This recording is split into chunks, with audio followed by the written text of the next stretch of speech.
ವರದಾನ: ಮನಸ್ಸಿನ ಮೌನದಿಂದ ಸೇವೆಯ ಹೊಸ ಅನ್ವೇಷಣೆಯನ್ನು ಮಾಡುವಂತಹ ಸಿದ್ಧಿ ಸ್ವರೂಪ ಭವ.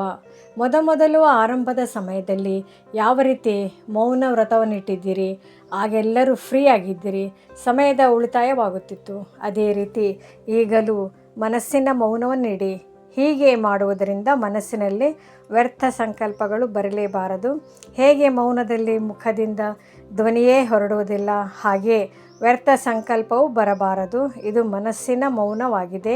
ಇದರಿಂದ ಸಮಯ ಉಳಿತಾಯವಾಗುತ್ತದೆ.